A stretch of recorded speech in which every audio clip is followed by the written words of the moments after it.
សូមជូនរឿងស្រីអាក្រក់ម្ចាស់បេះដូងភាគទី2និយាយអំពីចែកបរោះសង្ហាផ្នែកប្រាក់ចំោះស្រួចដែលជាកូនកាត់អ៊ីតាលីនិងអាមេរិកបានក្រោកឡើងហើយដើរចេញពីតុអាហារជិះចណ្ដាលយន្តចុះមកខាងក្រោមដើម្បីត្រួតពិនិត្យ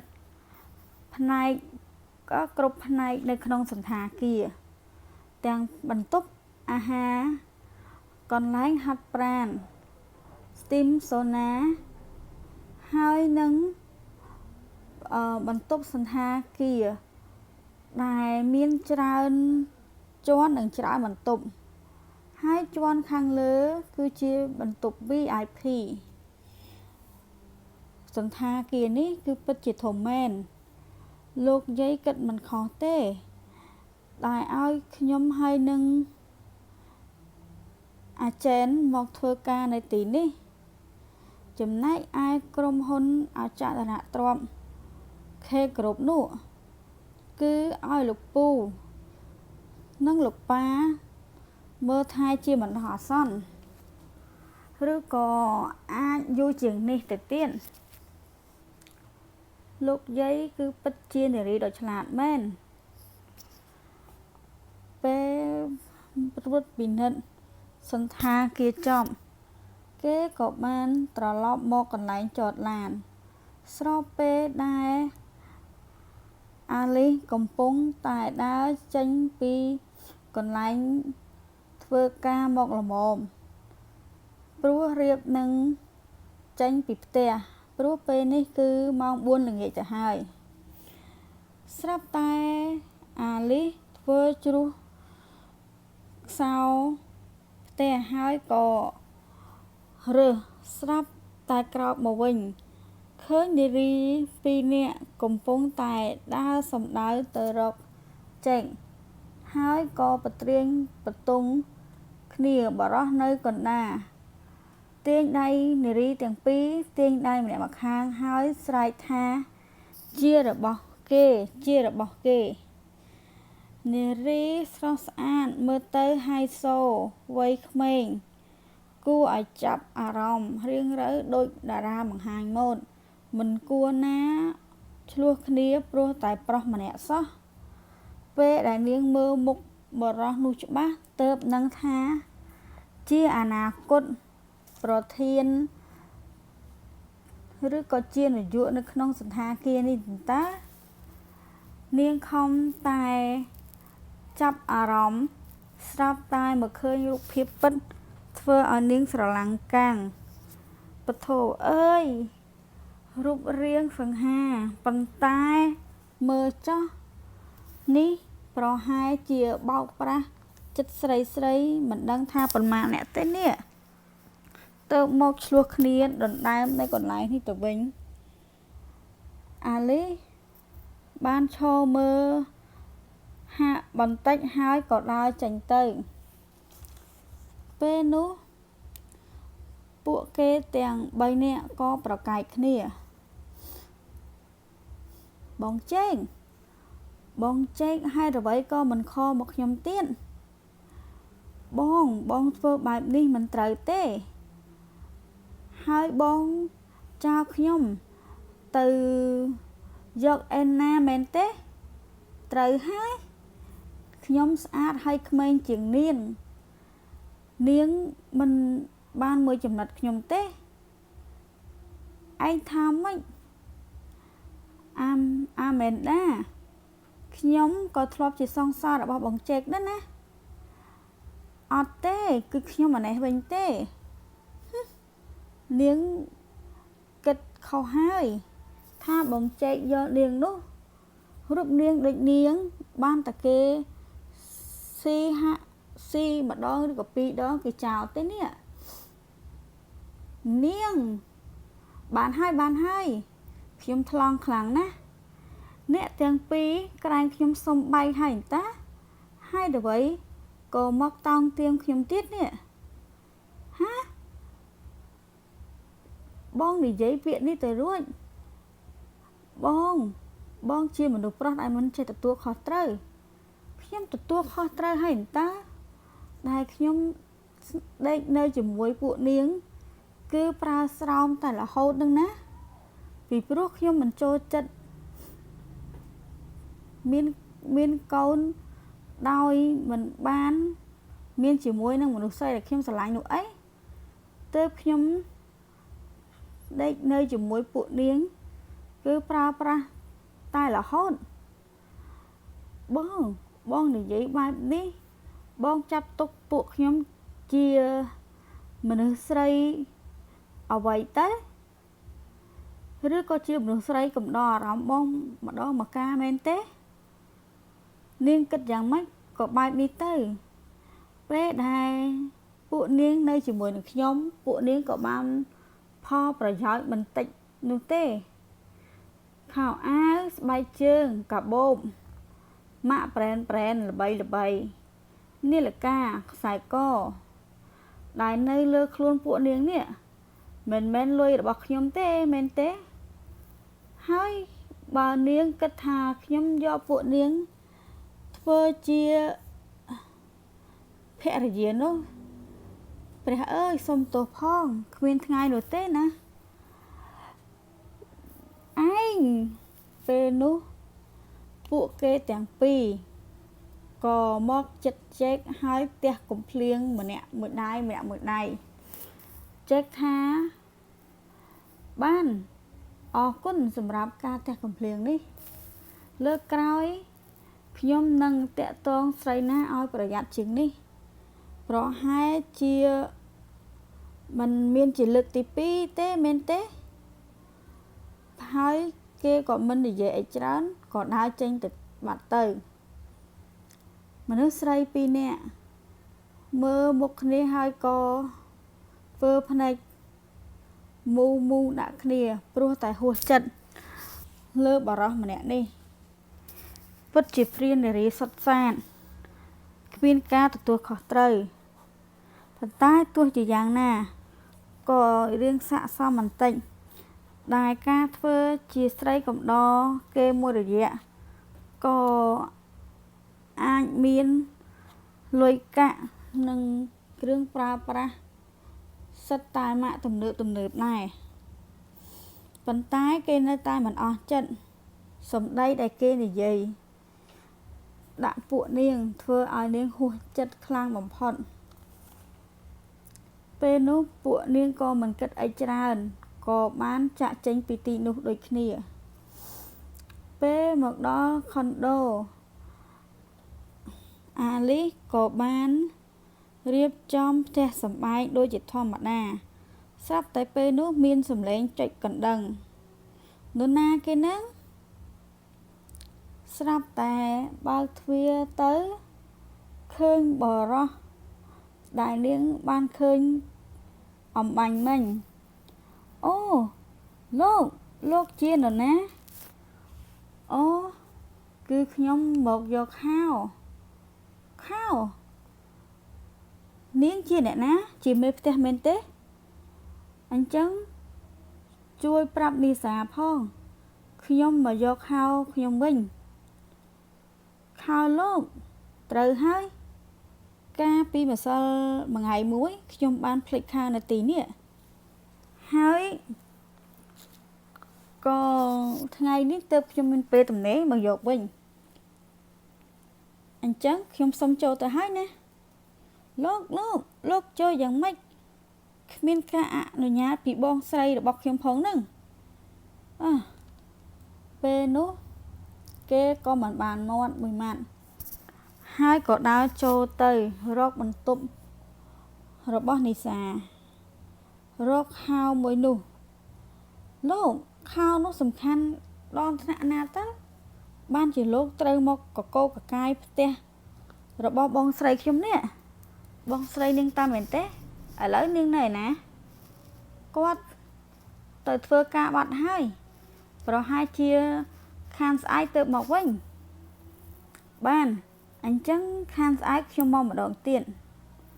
ខោនោះវាគ្មានសារៈសំខាន់អីទេប៉ុន្តែ វាគឺជាខោដែលគេជូនខ្ញុំទេទើបខ្ញុំមិនចង់ឲ្យរបស់ដែលគេជូនគឺបាត់បង់បានចាំខ្ញុំប្រាប់បងនីសាឲ្យលោកអាចចេញទៅវិញបានដែរទេពេលនេះបានពេលនោះចេកក៏បានចេញពីខុនដូរបស់បងស្រីគេទៅពធអើយបងនីសាប្រុសម្នាក់នោះព្រានារីសុតសាមអំបាញ់មិញទៅតែឃើញស្រស់ថ្មីឥឡូវនេះបែរជាដឹងថាបរោះដែលបងនីសាតាក់តងនោះគឺជាអាគាត់ព្រានារីនេះទៅវិញមិនដឹងថាបងនីសាត្រូវជួបអ្វីខ្លះទេនេះ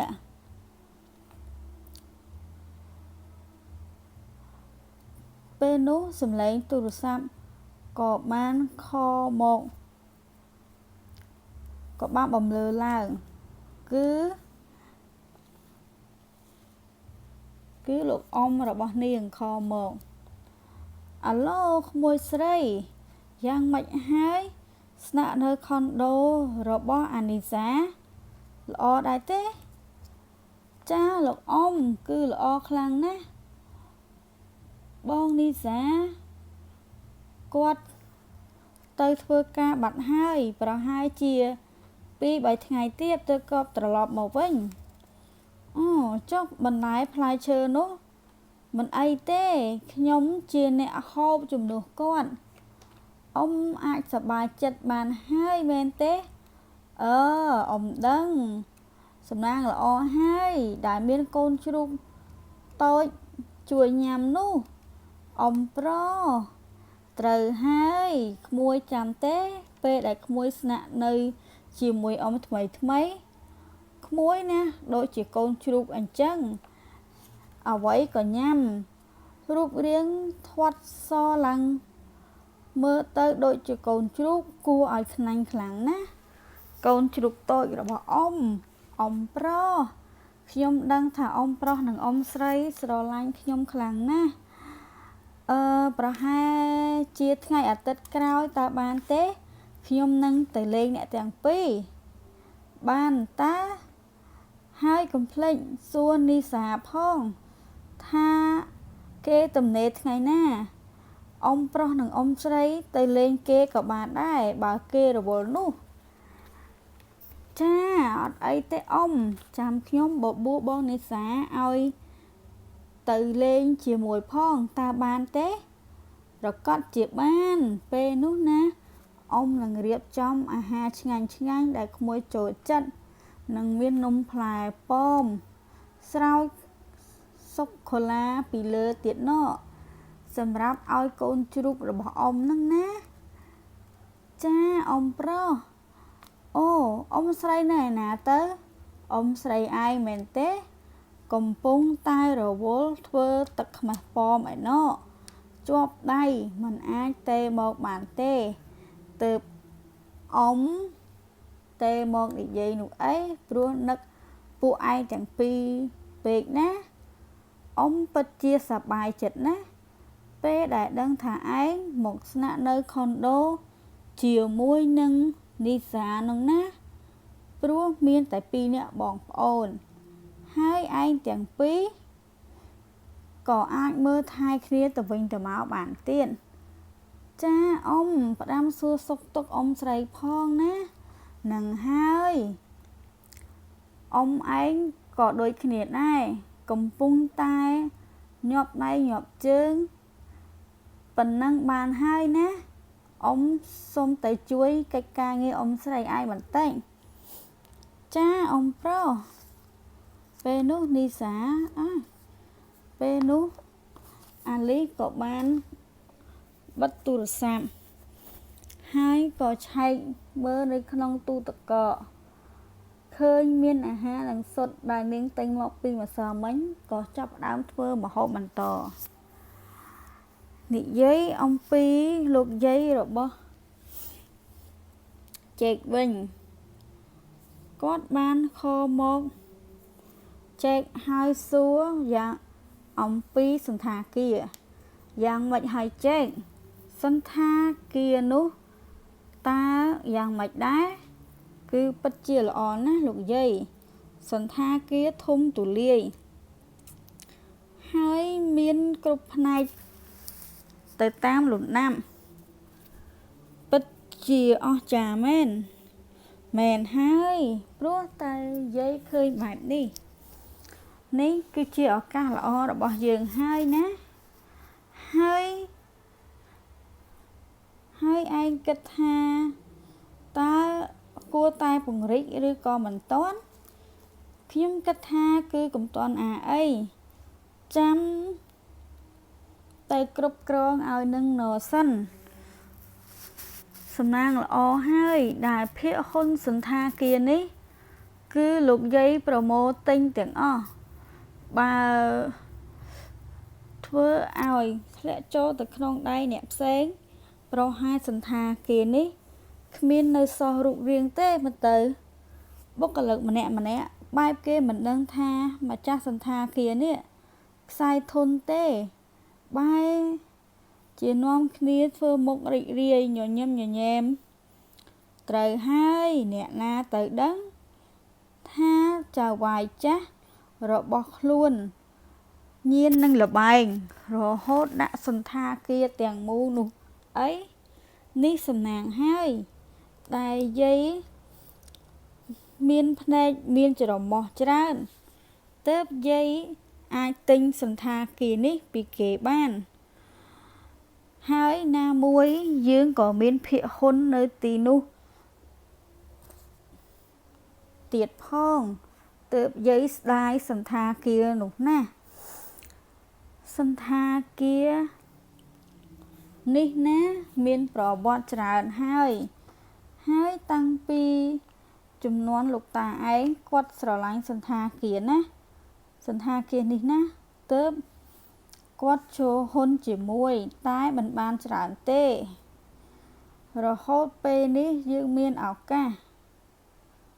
សន្តាគារអារ៉ូណានេះណាគឺមិត្តភក្តិរបស់លោកតាឯងឈ្មោះរ៉ូណាគាត់ជាមនុស្សប៉ិនប្រសប់ណាស់ប៉ុន្តែគួរឲ្យសោកស្ដាយកូនប្រុសរបស់គាត់បែរជាមនុស្សញៀននឹងលបែងទៅវិញមែនហើយពិតជាគួរឲ្យសោកស្ដាយសម្រាប់លោកតាអារ៉ូណានោះណាសំណាងល្អហើយដែលវាធ្លាក់នៅក្នុងដៃរបស់យើងវិញបើធ្លាក់នៅក្នុងដៃអ្នកផ្សេងប្រហែលជាទីនេះខ្លាចទៅជាកាស៊ីណូឬក៏កន្លែងផ្សេងបាត់ទៅហើយឯងគិតអញ្ចឹងគឺល្អហើយអូយាយប្រហែលជា2 ទៅ 3 ថ្ងៃទៀតយាយនឹងត្រឡប់ទៅអាមេរិកវិញហើយអញ្ចឹងលោកយាយមកថ្ងៃច័ន្ទមែនទេនឹងហើយយាយមកថ្ងៃច័ន្ទឯងកុំភ្លេចណាហើយហាមប្រាប់នរណាទាំងអស់ថាយាយមកស្ងាត់ទេយាយមិនចូលចិត្តអ៊ូអហឹកហាក់ដង្ហែក្បួនមើលតែដង្ហែអ្នកតានោះទេយាយមិនចូលចិត្តសុំតែឲ្យមានអ្នកបើកឡានម្នាក់ហើយនឹងអង្គរៈម្នាក់ទៅបានហើយទុកគ្រាន់យាយប្រើប្រាស់នៅពេលចាំបាច់បាទលោកយាយហាមនិយាយប្រាប់នរណាទាំងអស់រហូតដល់ថ្ងៃដែលដំឡើងឯងជានាយកនៅក្នុងសន្តាគារនោះណាបាទលោកយាយប៉ុណ្ណឹងបានហើយយាយសុំទៅសូណាបន្តិចលោកយាយហេយាយចាស់មែន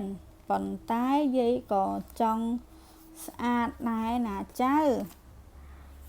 បានហើយយាយឈប់និយាយជាមួយនឹងឯងហើយហត់ណាស់ចេ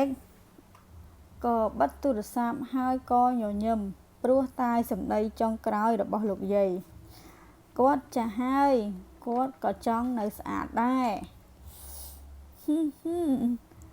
ពិតជាទាន់សម័យមែនលោកយាយខ្ញុំនេះ2-3ថ្ងៃក្រោយមកលោកយាយរបស់ចេកឬក៏ម៉ាដាមអេរីអាឌីសាន់ហ្វូឡូបានមកទីក្រុងវ៉ាស៊ីនតោនវិញ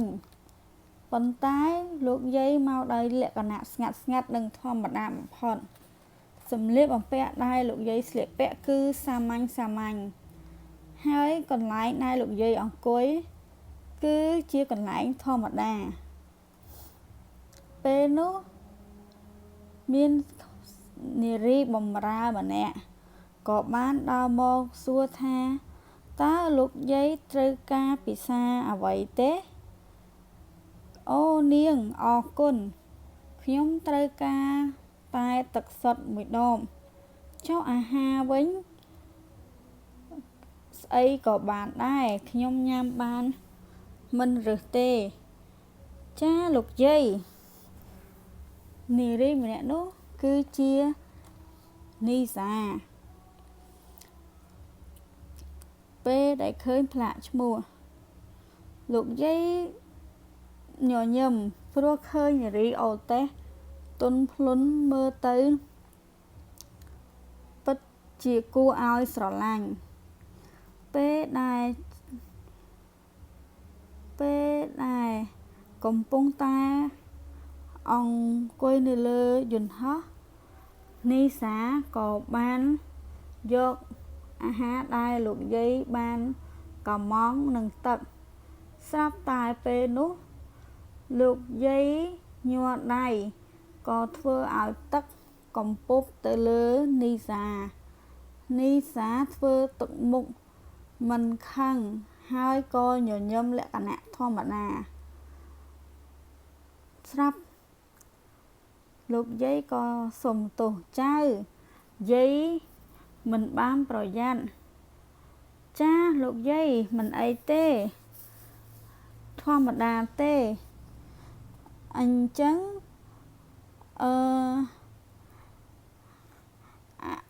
ចៅស្រីជួយយកទឹកឲ្យយាយមួយកែវទៀតបានទេចាមិនអីទេចាំខ្ញុំឲ្យមិត្តភក្តិខ្ញុំជួយយកឲ្យលោកយាយគឺចេននីឯងជួយយកទឹកមួយកែវទៀតឲ្យលោកយាយផងខ្ញុំទៅបដូរសម្លៀកបំពាក់បន្តិចចាមិនអីទេនេះលោកយាយទឹកអរគុណនារីម្នាក់នេះជានរណាអូគេគឺជានារីអូតេសបម្រើនៅក្នុងយន្តហោះនេះហើយគេឈ្មោះថាអានីសាវេនដូសាន់អូអានីសាវេនដូសាន់មែនទេចាលោកយាយញញឹមមើលទៅនារីម្នាក់នេះគួរឲ្យស្រឡាញ់ហើយទន់ភ្លន់មួយសន្ទុះក្រោយមកយន្តហោះក៏បានចុះចតដោយសុវត្ថិភាពពេលនៅក្នុងបន្ទប់ទឹកប្រលានយន្តហោះលោកយាយក៏បានចូលទៅហើយបន្ទាប់មកនីសាក៏បានចូលទៅតាមក្រោយនីសាហើយនឹងចេននីសួរថាឯងមិនអីទេពេលដែលលោកយាយម្នាក់បានធ្វើទឹកកំពប់លើឯង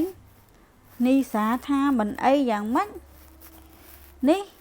នៅលើយន្តហោះទេណាគុំថាជាពេលធ្វើការងារនេះគឺជាគុំតែជាពេលធ្វើការងារទេបើជាពេលធម្មតាវិញខ្ញុំប្រកាសជាថាឲ្យលោកយាយនោះជាក់ជាមិនខានទេចាស់ហើយ នៅធ្វើទឹកឲ្យកំពប់លើគេទៀតដឹងតែខ្លួនឯងចាស់ហើយរញីរញ័រនៅបង្ខំចិត្តជិះយន្តហោះធ្វើអីទៀតឯងមិនក៏និយាយបែបនេះយ៉ាងម៉េចខ្ញុំពិតជាមិនចូលចិត្តមនុស្សចាស់ទេចាស់ស្បែកជ្រាលជ្រួញក៏គ្រើមមើលទៅគួរឲ្យខ្ពើមឯងមិនក៏ឯងនិយាយបែបហ្នឹងដាក់គាត់ជាមនុស្សចាស់ហើយឯងគួរតែចោលចរិតបែបនេះទៅហើយ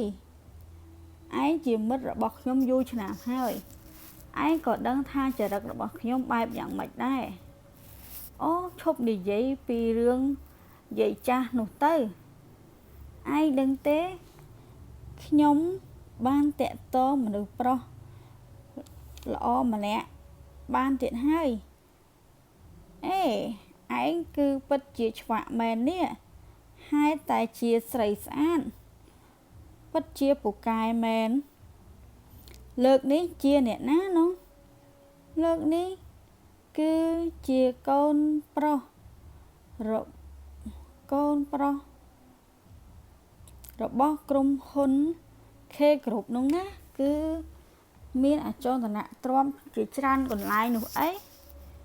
កូនប្រុសមួយណាគឺជាកូនប្រុសច្បងនឹងណាអញនោះពេលនោះលោកយាយរបស់ចេកឬក៏ម៉ាដាមអេរីបានឮសម្ដីរបស់នាងគ្រប់ម៉ាត់ធ្វើឲ្យលោកយាយខឹងយ៉ាងមុខក្រហមប៉ុន្តែលោកយាយទប់អារម្មណ៍ព្រមព្រៀបចាត់ការនារីម្នាក់នេះដោយសន្សឹមបើនាងម្នាក់នោះពិតជាសង្សារចៅរបស់គាត់មែនលោកយាយក៏ស្ដាប់នាងនិយាយបន្តទៀតគាត់ណាគឺជាបរិសសង្ហាម្នាក់ហើយមានខ្លាំងណាស់រឿងអីដែលខ្ញុំឲ្យរបូតពីដៃនោះប៉ុន្តែមានពិតមែនខ្ញុំឮថាគេគឺជាបរិសសាវ៉ាខ្លាំងណាស់ណាសាវ៉ាយ៉ាងម៉េចក៏ដោយដឹងទេមនុស្សស្រីមានវិយារាប់រយចម្ពោះយកវាមកប្រើការមកនារីមុនណាអាចនឹងមិនត្រូវចិត្តគេក៏ថាបានគ្រាន់តែលេងសើចហើយក៏បោះចោលចំណែកខ្ញុំវិញប្រហែលជាអាចខ្លាចទៅជាភរិយារបស់គេផងក៏មិនដឹងបានហើយអ្នកនាងកុំមោទនភាពលើខ្លួនឯងពេកថ្ងៃនេះឯងមានរូបសម្រស់ស្រស់ស្អាតប្រុសចោមស្រឡាញ់រាប់មិនអស់ខ្ញុំគិតថាលុយកាក់មិនសំខាន់ឯងគួរតែជ្រើសរើសនោះណាដែលស័ក្តិសមជាមួយនឹងឯងទៅបានហើយត្រូវហើយពិតមែនទេប្តីរបស់ឯងបុគ្គលិកធនាគារនោះណានឹងហើយប្តីខ្ញុំទទួលស្គាល់ថាជាបុគ្គលិកធនាគារយ៉ាងណាក៏គាត់មិនដែលភ្លេចនឹងប្រពន្ធកូនដែរអូកំពុងតែនិយាយពីគាត់ឥឡូវគាត់ខលមកហើយនេះអាឡូបងសំឡាញ់បងនៅទីណានឹងអូបងនៅមុខពលានយន្តហោះមែនទេអញ្ចឹងអូនទៅហើយបងរងចាំអូនផងណាហើយពួកយើងនឹងទៅទទួលកូនទាំងអស់គ្នាអូអញ្ចឹងខ្ញុំសូមលានីសាសិនណានីសាយើងសូមលាទៅមុនហើយណានីសាទៅចោនារីដ៏មានសម្ភមង្គលអើយតិចទៀតចិត្តអត់បាយហូបហើយក៏មិនដឹងពេលលោកយាយពេលដែលឃើញចរិតរឹកពីរបស់នីសាខុសប្លែកពីទង្វើរបស់នាងពេលនៅលើយន្តហោះឲ្យខុសគ្នាស្រឡះមួយ ជាទេពធីតាមួយទៀតគឺជានាងយក្សចិត្តមាតែដឹងឬក៏អាចថាជាធ្មប់ក៏ថាបានពធអើយចៅប្រុសអើយឯងពិតជាយ៉ាប់ហើយបើបានស្រីម្នាក់នេះធ្វើជាប្រពន្ធលោកយាយ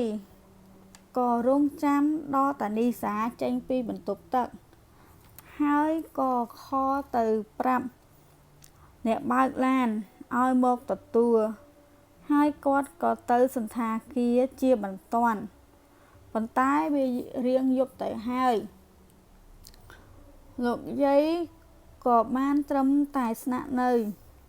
មិនទាន់ត្រឡប់មកពីផ្ទះវិញគឺស្នាក់នៅសន្តាគារនោះមួយយប់បានហើយអ្នកទាំងពីរអាចស្នាក់នៅទីនេះឬក៏ទៅផ្ទះស្រេចតែចិត្តទេបើស្នាក់នៅទីនេះគឺខ្ញុំអនុញ្ញាតព្រោះថាវាយប់ជ្រៅណាស់ទៅហើយបាទលោកយាយនឹងហើយលោកយាយលោកយាយចេករបស់ចេកនេះណារៀងកោងកាយតែសម្ដីប៉ុន្តែទឹកចិត្តគឺល្អហើយក៏ជាមនុស្សស្រីឆ្លាតពូកែសង្កេតមិនធម្មតាដែរណា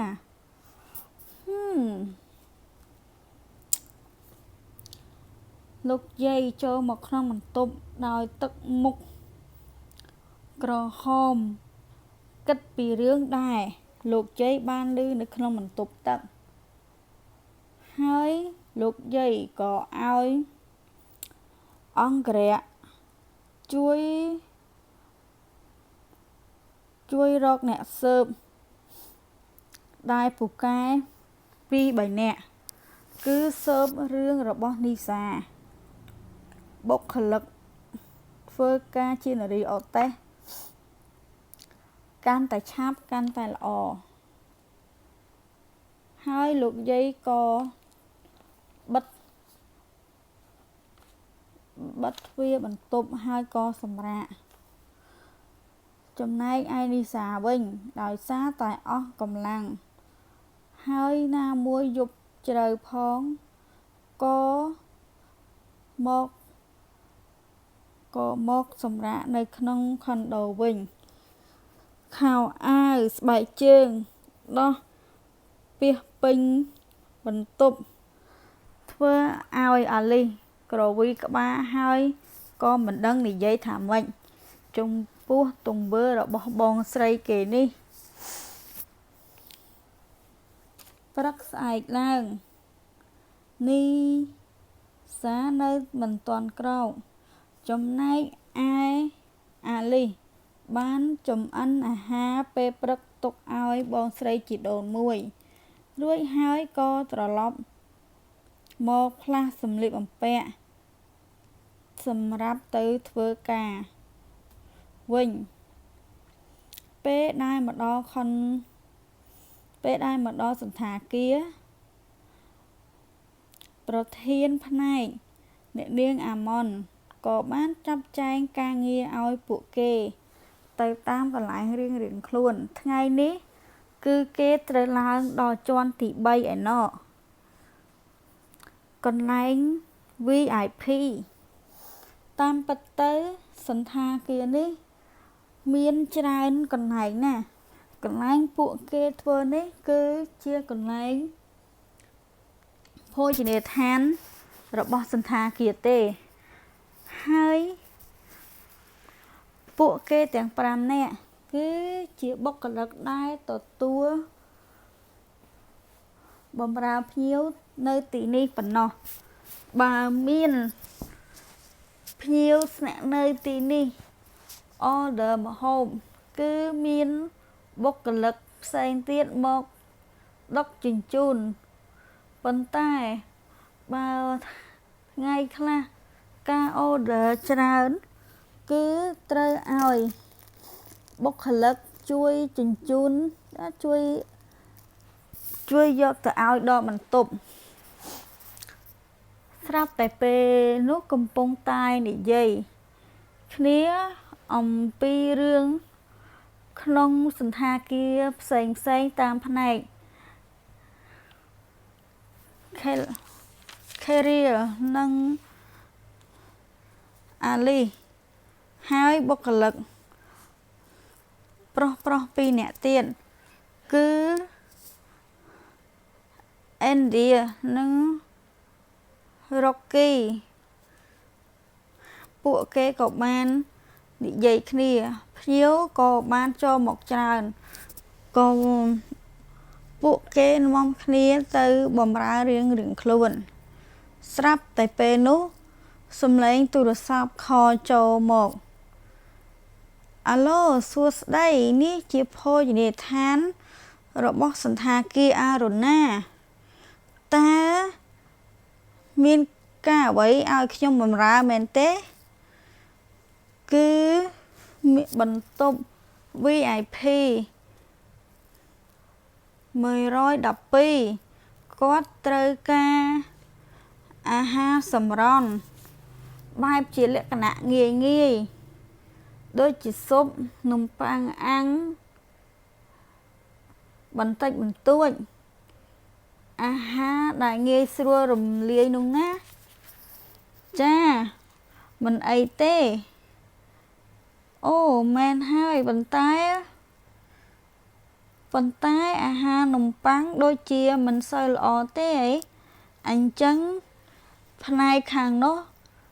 ដាក់អាហារអ្វីក៏បានយកទៅឲ្យភ្ញៀវបន្ទប់ខាងនោះព្រោះគាត់ជាភ្ញៀវប្រចាំហើយគាត់ហូបអ្វីក៏ងាយដែរឲ្យតែអាហារដែលងាយស្រួលរំលាយចាមិនអីទេពេលនោះអាម៉ុនក៏ឆែកមើលនៅក្នុងម៉នុយអាហារដែលស្រួលរំលាយហើយជាអ្វីទៅនេះពេលនោះអាលីក៏បាននិយាយបងអ្នកនាងអាម៉ុនរកមើលមុខម្ហូបអ្វីហ្នឹងអូគឺភ្ញៀវបន្ទប់112នោះណាគាត់ត្រូវការអាហារសម្រន់ណាដែលងាយស្រួលរំលាយអូគឺបបរនោះអីឬក៏ស៊ុបក៏បានដែរបងស៊ុបមែនទេស៊ុបល្ពៅគឺមនុស្សចាស់ហូបទៅគឺមានកម្លាំងហើយនឹងងាយស្រួលរំលាយទៀតផងភេសជ្ជៈខ្ញុំគិតថាសូមជាតែបៃតងក្តៅទៅល្អទេឬក៏ទឹកក្រូចច្របាច់ក៏បានដែរគ្មានសារជាតិស្ករ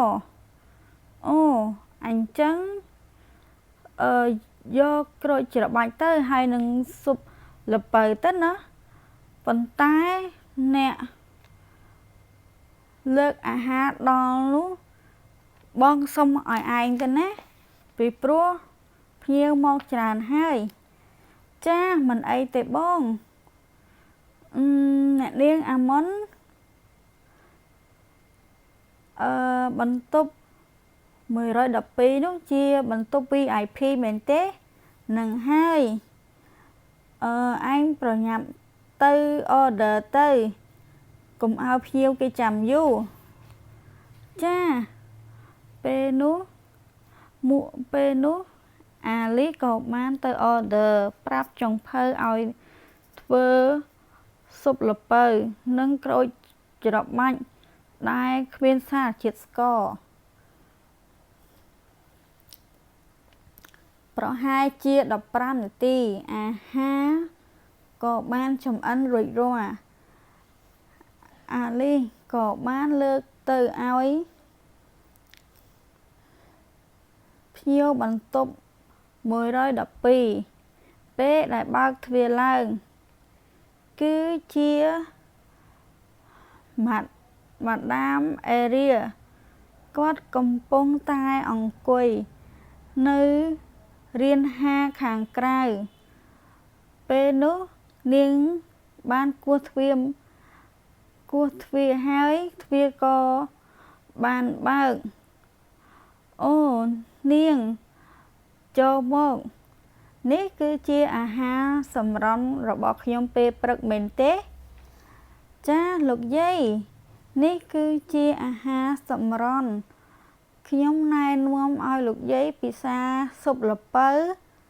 និងទឹកក្រូចច្របាច់គ្មានសារជាតិស្ករហើយនេះគឺជានំប៉័ងធ្វើមកពីស្រូវសាលីវាក៏ល្អចំពោះសុខភាពដែរហេតុអ្វីក៏នាងដឹងពីព្រោះពេលដែលលោកយាយខលទៅកំង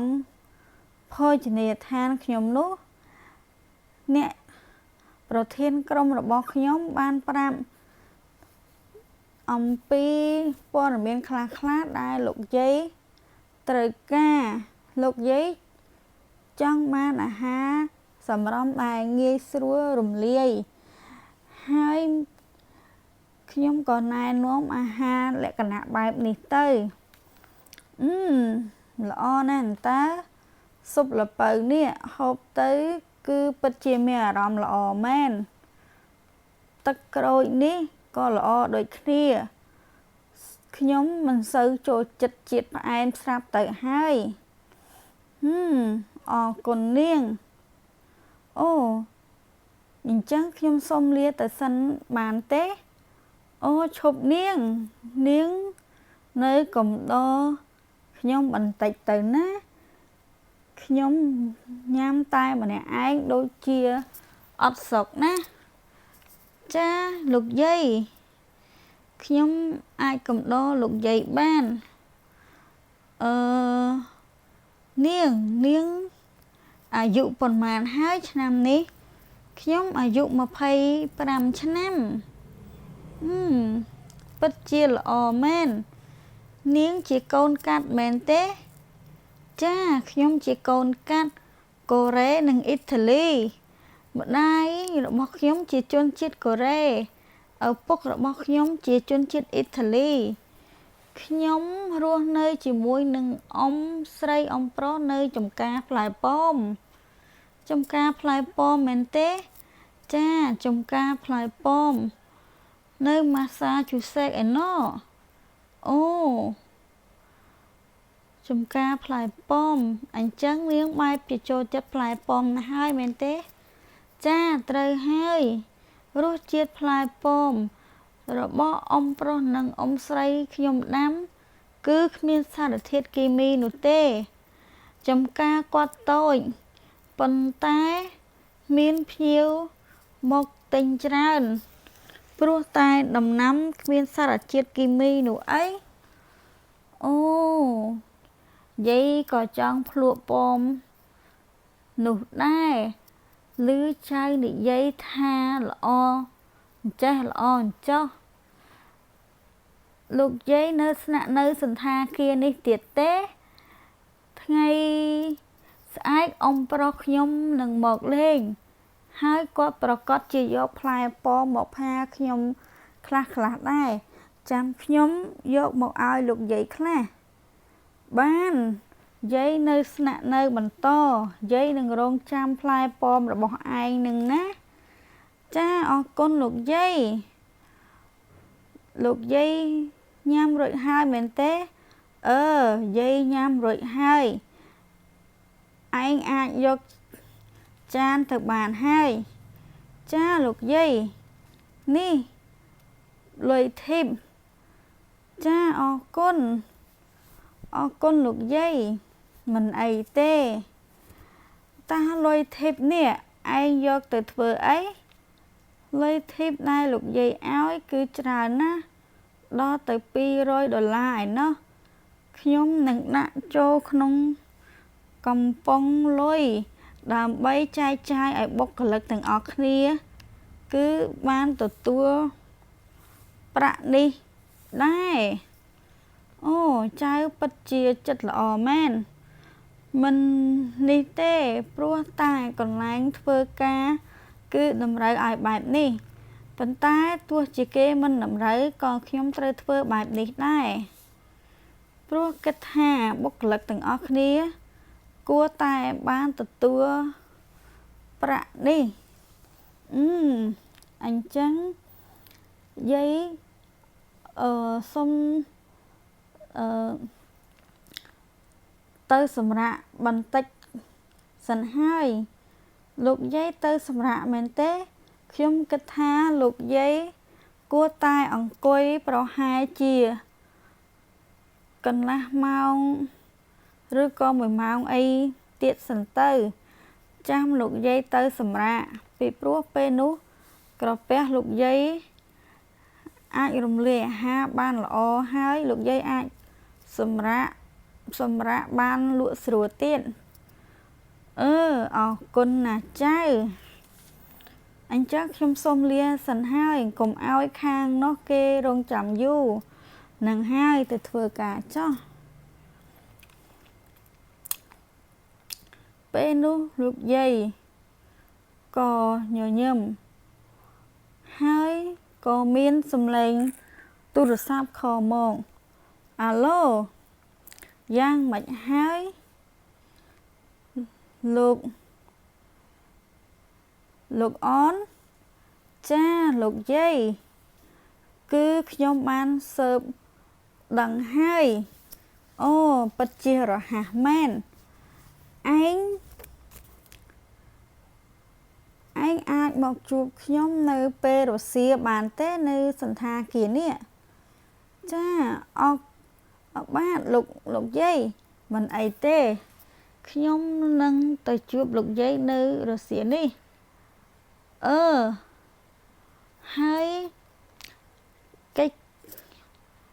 ហើយរឿងរ៉ាវទាំងអស់ចាំពេលជួបគ្នាចាំនិយាយបាទលោកយាយពេលនោះលោកយាយក៏បានដាក់ទូរស័ព្ទចុះងាកមកមើលធីហ្វានីវិញពេលដែលក្រោកឡើងឃើញផ្ទះស្អាតបាតនិងមានអាហារនៅលើតុនាងក៏ញ៉ាំហើយនាងក៏បានឆ្លៀតយកទូរស័ព្ទខលទៅចែកអាឡូលោកចែកមែនទេនឹងហើយខ្ញុំចែកខ្ញុំមកពីធ្វើការនៅអ៊ីតាលីវិញហើយតើលោកមានពេលទំនេរទេអូខ្ញុំមានពេលតានិយាយអញ្ចឹងថ្ងៃមុនខ្ញុំទៅយកខោពីផ្ទះនាងវិញហើយជួបនារីម្នាក់នាងនោះហៅនាងថាបងស្រីតើនាងជាប្អូនស្រីរបស់នាងមែនទេចានាងគឺជាប្អូនស្រីជីដូនមួយក្រែងនាងស្នាក់នៅតែម្នាក់ឯងទេអីអូគឺរឿងវាបែបនេះទេប្អូនស្រីរបស់ខ្ញុំប្ដូរមកធ្វើការនៅក្នុងសន្តាគារចិត្តនេះហើយកន្លែងដែលនាងស្នាក់នៅគឺនៅឆ្ងាយថែមទាំងគ្មានសុវត្ថិភាពទៀតណាមួយមិត្តរួមបន្ទប់របស់នាងក៏មានបញ្ហាត្រូវទៅផ្ទះជាបន្ទាន់ទើបនាងសុំមកស្នាក់នៅទីនេះអញ្ចឹងតាបានជាមិនដែលឃើញចាគឺបែបនេះហើយលោកបានទទួលខោពីនាងទេខ្ញុំមិនបានទទួលខោពីនាងទេព្រោះខ្ញុំគិតថាចាំយកពីនាងវិញល្អជាងមែនឬនឹងហើយព្រោះខ្ញុំចង់ជួបនាងណាតើប្អូននាងមកពីធ្វើការម៉ោងប៉ុន្មានដែរប្រហែលជាម៉ោង4នឹងណាអូអញ្ចឹងប្រហែលជាម៉ោង1ថ្ងៃខ្ញុំទៅផ្ទះនាងបានទេបានតាខ្ញុំរងចាំយីមនុស្សប្រុសហើយនិងមនុស្សស្រីពីរនាក់នេះពិតជាយ៉ាប់មែនគិត តែពីរឿងលើក្រែជានិច្ចពិតជាមនុស្សស្រីមនុស្សប្រុសត្រូវគ្នាមែនមនុស្សប្រុសពិតជាព្រាននារីគឺហៅថាកម្ពូព្រាននារីទៅហើយពេលនោះអានីសាមែនទេចាលោកប៉ាខលមកខ្ញុំមានការអីកូនស្រីប៉ាប្រហែលជាថ្ងៃស្អែកនឹងទៅខុនដូរបស់កូនតើកូនចង់ញ៉ាំអីដែរទេម៉ាក់និងប៉ានឹងផ្ញើទៅមកស្អែកនេះមែនទេនឹងហើយចាមិនអីទេអ្វីក៏បានដែរសុំទោសផងដែលខ្ញុំកម្របានទៅផ្ទះទើបធ្វើឲ្យអ្នកទាំងពីរមកដូច្នេះមិនអីទេកូនជាស្រីកូនគឺជាកូនស្រីរបស់ម៉ាក់ហើយនឹងប៉ារឿងអីដែលម៉ាក់ហើយនឹងប៉ាទុកកូនចោលនោះហើយផ្ដាំកូនជ្រូកផងណាឲ្យគេឆាប់មកផ្ទះវិញផងចាខ្ញុំនឹងផ្ដាំអាលីសឲ្យបានហើយអញ្ចឹងហើយ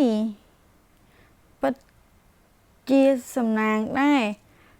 ដែលលោកចែកមកនៅថ្ងៃនេះបើមកនៅថ្ងៃស្អែកវិញគឺពិតជាយ៉ាប់ជាមិនខានទេហើយ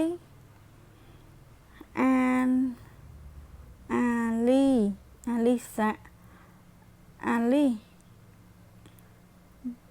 មើលទៅ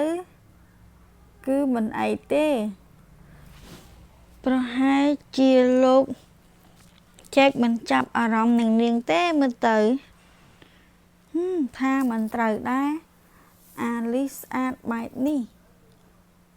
ហើយគាត់ក៏ជាមនុស្សប្រុសព្រានទៀតមិនដឹងថាខ្ញុំអាចតាក់ចិត្តលោកបានដែរឬក៏អត់ទេនេះមិនដឹងថាអាលីសាពេលដែលឃើញលោកអាលីពេលដែលឃើញលោកចែកនោះតើគេមានអារម្មណ៍យ៉ាងម៉េចដែរមួយសន្ទុះក្រោយមកអាលីសាបានខលមកអាឡូបងស្រីបានភ្ញាក់ពីគេងហើយឬនៅអូបងភ្ញាក់ហើយនិយាយអញ្ចឹងអាលីឯងល្ងាចនេះគឺចេញមកម៉ោងប៉ុន្មានអូគឺប្រហែលជាម៉ោង4តើបងមានការអ្វីគឺបងចង់ឲ្យឯងកុំទាន់មកផ្ទះបានទេមានរឿងអ្វីទៅដែលឲ្យដែរនេះអូគឺបងចង់ពឹងពាក់ឯងទៅទិញគ្រឿងក្រៅមកទទួលប៉ាហើយនឹងម៉ាក់នៅថ្ងៃស្អែកនោះណាអូអ៊ំប្រុសអ៊ំស្រីមកមែនទេនឹងហើយគឺគាត់មកនៅថ្ងៃស្អែកនេះឯងជួយទិញអាហារនិងរបស់ប្រើប្រាស់ឲ្យប៉ាហើយនឹងម៉ាក់ផងណាចាំបងឲ្យប្រឯងនៅពេលក្រោយចាមិនអីទេបងអូចិត្តដល់រដូវរងាហើយនេះខ្ញុំគិតថាចង់ទិញខោអាវល្ងាឲ្យអ៊ំប្រុសហើយនឹងអ៊ំស្រីអញទិញក៏ទិញទៅហើយអញ្ចឹងខ្ញុំសូមដាក់ទូរស័ព្ទចុះសិនហើយណាដឹងហើយណាថាល្ងាចនេះអញត្រូវធ្វើអីខ្លះចាបងស្រីពេលនោះនេសាបានបិទទូរស័ព្ទហើយក៏ញញឹម ព្រោះនាងធ្វើនេះគឺដើម្បីពន្យាពេលអាលីសកុំឲ្យជួបនឹងចេកព្រោះនាងចង់នៅជាមួយចេកឲ្យបានយូររឿងនេះក៏បានឆ្លេះត្រឹមនេះសូមអរគុណដល់ប្រិយមិត្តដែលបានស្ដាប់សាច់រឿងនេះសូមជួយចុច like និង subscribe ឲ្យ channel របស់ខ្ញុំផងសូមអរគុណ